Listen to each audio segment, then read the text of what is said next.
Florida State announces the signing of its top recruit of the 2026 class, been committed to Florida State for a long time. This is cornerback Chauncey Kennon, who now is officially a Florida State Seminole. Joining me to talk about that is Warchant's recruiting analyst, Matt Lasser.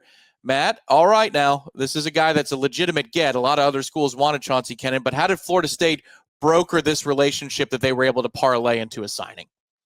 Yeah, I think this one starts off with something a lot of us didn't really talk about until really the summer of this recruitment, was that his sister runs track at Florida State. So that was the first connection. That's your in the door that, why wouldn't you want to come home and be at the same school as your sister where family is? So it starts with that.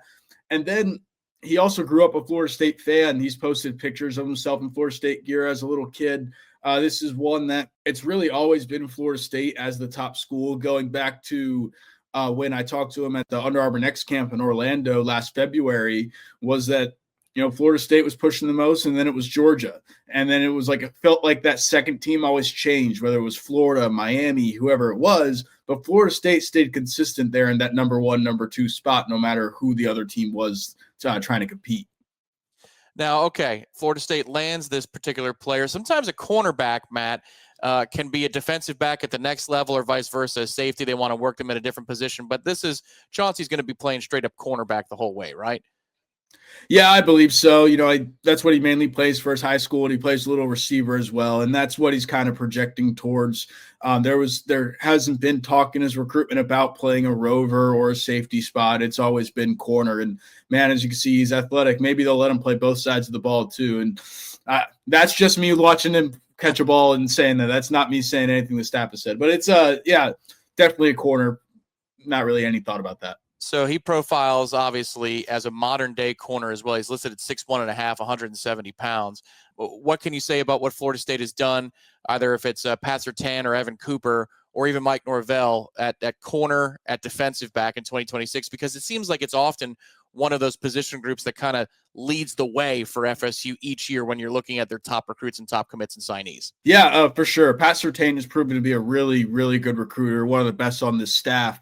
Even going back to you and Michael talking on the Monday Smash a couple of days ago, that saying that as well, that if you look at who the best recruiters are on the staff, you turn to Pat Surtain first and then probably a Chris Thompson for who their targets are and who they actually get. And man, I think Chauncey was a whole staff effort when it comes down to it. You look at it, it's been one that's been forever, that's been on it, that they've been on him for a while. So you look at Norvell starting that early, you look at Pat Surtain starting that early.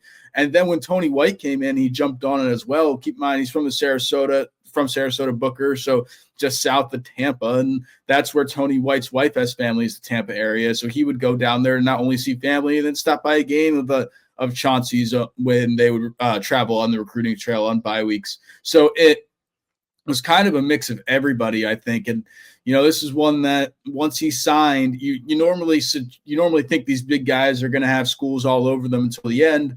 And I'm sure some schools tried to get into it. Like, I'm not going to say they're not. They'd be dumb not to. But you look at this one, he committed, believe on his official visit, didn't announce it for a few weeks later, but on the official visit, gets the tattoo, the Florida State tattoo, Derwin James level, and then announces it and shows off his tattoo when he announces his commitment. So it was one that once that happened, that was no thought that he was ever going to look anywhere else, never wavered, even from talking to him after games that he's visited. He was trying to get the staff to recruit some of his teammates. So it was always it was never a thought that he wasn't going to stick come signing day, come today. So I'll ask you about some of the competitors there in a second, but just in terms of interviewing the kid, the sense you get of who he is, I mean, we could see the length there. I mean, that's all of 6'1.5". You're watching him break out in routes, and now obviously he's coming up to make a play in coverage. Good to see the pad level get low and have a nice finish to that play, that particular highlight. Well, what kind of kid is Florida State getting in Kennon? Yeah, a good kid who's definitely going to be a leader. I think he's been a leader in this class. He's definitely a leader on this team. From when we saw him play, seen him, he actually didn't participate in the Under Armour camp I went to. I think he showed up as part of a deal, is my guess, because he showed up wearing an Under Armour shirt and didn't say no to any interviews from anybody. But I did see him go or play at 7-on-7 camp at Florida State over the summer, and he was clearly the leader on the sideline. The guy's talking to his teammates the most. The guy keeping them in check. That was him. That is who he is. And again, it's someone who down the road will probably be that way for Florida State as he plays, as he projects and starts getting here and getting into practice and stuff like that. So he is obviously a player that Florida State was able to pry away. I'm just looking at his rivals profile right now. Florida and Miami and Georgia were the top 3 other teams if you're just looking at the RPM at the time of his commitment and in his current profile. He committed obviously back in the summer. So this is one that Florida State had to battle against top teams, Matt. Sometimes you see a top 50 or a top 100 player, and for whatever reason, the top competition doesn't seem to match where their ranking is. But this is one that Florida State had to fend off some heavy hitters and get the job done. Yeah, and LSU. Was never sure if he actually took that official visit. It was supposed to be after Florida State. I don't think he did. But yeah, LSU was one as well. Obviously not this current staff, the same defensive staff. But yeah, Florida, Georgia, I would say the main competition was Georgia. Florida fell off a little bit when they lost their DBs coach last summer, and he went to Miami, and that picked Miami up. And then Florida kind of got back into it a little bit. But again, in general, they had to fend off other big programs for sure for this one. You're always going to have to do that with a 5-star talent like this.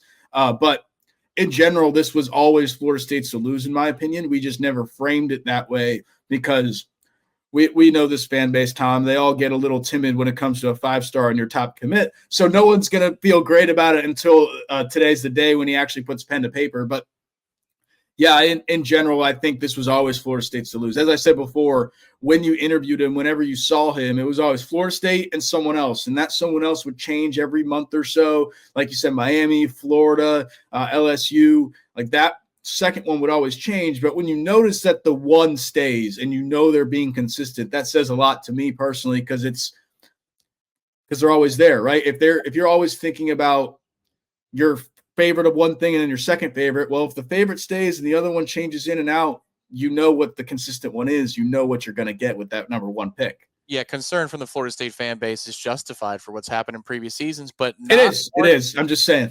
No, you're right, but not warranted today. That's what I was going to finish with. It's not warranted today. Florida State closes the deal here. They do get Chauncey Kennon to sign. He's now a Florida State Seminole. Head over to warchant.com now for full coverage of the early signing period. It's going to be wall-to-wall updates on the premium recruiting board. And if you haven't joined us, sign up. It's just $1 for your first week over at warchant.com. Outstanding stuff from Matt Lasser. Michael Langston will be there on the premium recruiting board. So for Matt, I'm Tom. We'll talk to you next time on Warchant TV when Florida State announces another one of its top-level signees. You can find it right here on this channel.